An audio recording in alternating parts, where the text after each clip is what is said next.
What were your initial thoughts when you first were told that you had to wrestle Mr. T? Didn't like it. Didn't like it. And me and Piper already put our heads together, and if he tried anything, we would have done him in. There was a story going around that Bruiser Brody was going to do a run-in as a shoot run-in and attack Mr. T at WrestleMania. Did you ever hear that story? No. All right. Okay. I never heard that. Okay. No. Did the whole boom of the WWF start to get overwhelming at this point? Now you guys were like basically movie stars. Well, no, but what happened is like myself, I was working 300 plus days a year. I can remember I'd get 2 or 3 days off, and Vince would track me down and want me to come back to work, pay me a couple $1,000s more for coming back work a day early. And that's burnout. That's what happened, I mean, to a lot of us. We just got burned out. You could talk about the travel schedule. I was going to ask you now if you want. Yeah, and I had opportunities to do movies, RAMBO.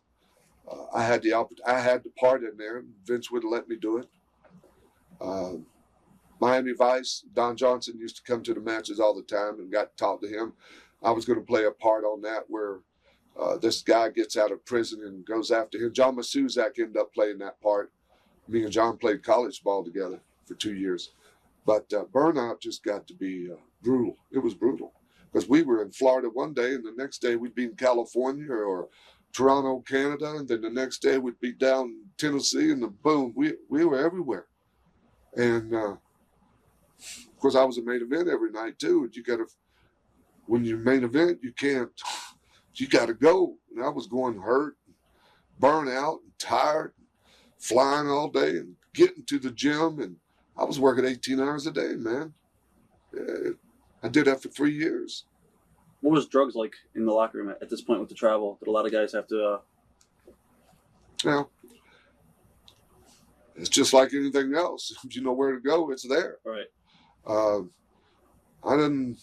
wasn't my bag.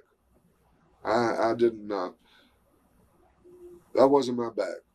I wasn't a part of that. Simply because I took my job serious.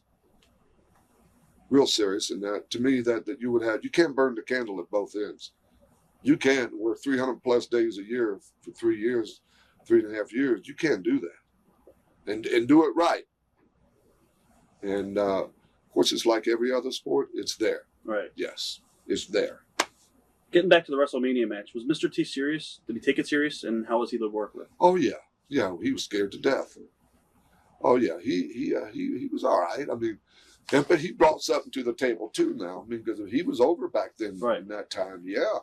So but we worked with him. We could have made him really look bad, and but we didn't. No, we worked together. I mean, we were out to do one thing, and that, to give the people their money's worth, and we did. I mean, it wasn't easy. He had never been in the ring. I never knew. I mean, this was. I didn't get around him, so I knew nothing about him. Who trained him? Who helped him? The truth, it's been so long ago, I don't even know. Whoever didn't do a very good job. Okay. I talked to Brad's my best friend. He calls me every other day, man. There's so many guys over there that I would love to do stuff with. Oh, my God. If you could get... Brad Rangans? Yes. Get him. Don Fry. I really think we should start doing these interviews with the shoot guys because nobody does them with the shoot guys. Well, see, I'm a believer in that. Because, see, to me, when we was going to do the shoot club, the shoot deal. I think it went over. The fight club is what it was. Of course, we had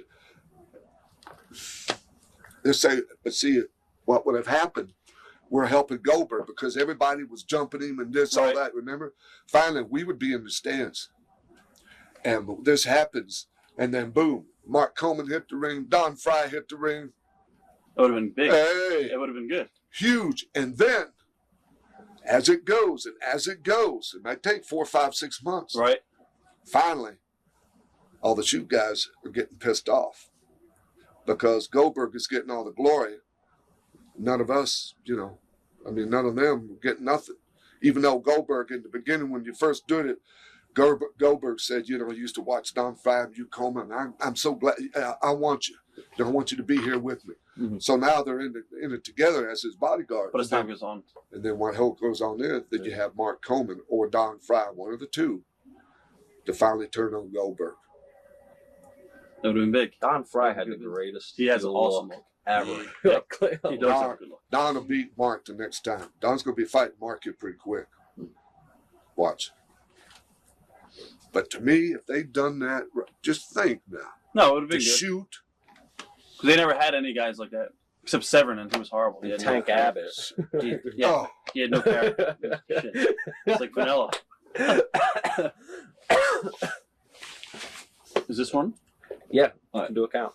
All right. Countdown. 3, 2, 1. Getting back to Mr. T and stuff like that, I remember you guys did some vignettes. One of the most classic ones I still remember to this day is the one in the gym. Yeah. Where you guys were training and we told you not to come. We told you not to come. Yeah. We do it all the time. Yeah. I always say it. Oh. What are some of your memories? And you also did the angle on Saturday Night Live, I believe. You did something with Saturday Night Live. I don't remember, to be honest. Was it the cage match? I don't exactly remember. Do you remember the cage match where we both came down and the same time? That might have been the big event. Wasn't that in the big show? No, that was Saturday Night Live, or Saturday Night's Main Event from Hartford, I think. Yeah, I don't remember. Okay. You have to tell me. I'm like, who knows? Now, was there any fear that WrestleMania, if it wasn't a big success, that the WF could go under? I heard a lot of stories with that you know, well, Vince put a lot into that. Oh yeah, I think he had quite a bit of tied up in it. Yeah, shoot, yeah. Right. But paid off. It wasn't no, and never was never in our vocabulary. We were going to win. We were going to draw. It was never in. No doubt was ever there. And we had a young Vince McMahon that was, you know, just full of it. And hey, look what he's done. Right. You know, his first year is in Fortune 500. I mean, you know, that tells you something. But Vince is good to his people.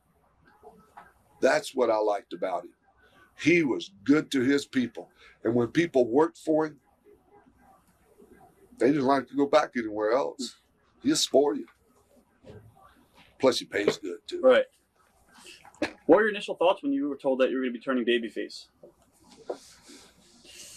Yeah. I didn't like it. And,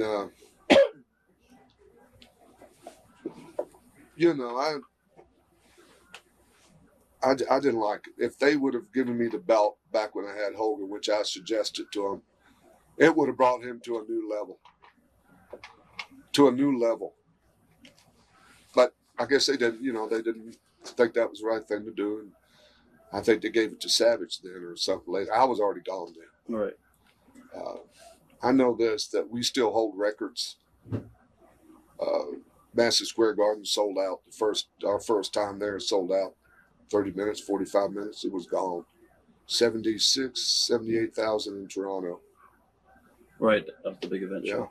I mean, that's when Vince really knew what he had. See, he knew, you know, when you got special people. And that's why I like Vince so well, is that he gave me a shot he gave me a green light. And really, him and Bill Watts were probably the only two, and not even so much Bill, but Vince gave me the green light that time. Or let me say he gave me a caution light. Right. And then I took it to the next level. It wasn't supposed to be this way. But I had a plan. You know, I really did. Did you enjoy working as a babyface at that time? No. No, you had some great matches. I believe it was you and Hogan against Roddy and Bob Orton. Yeah, we had good matches. Yeah, they were all good matches. But just wasn't the same, you know. Right. It really wasn't me. But I had to make it that way. So. Right. Watch thousands of exclusive shoot interviews right now on TitleMatchNetwork.com.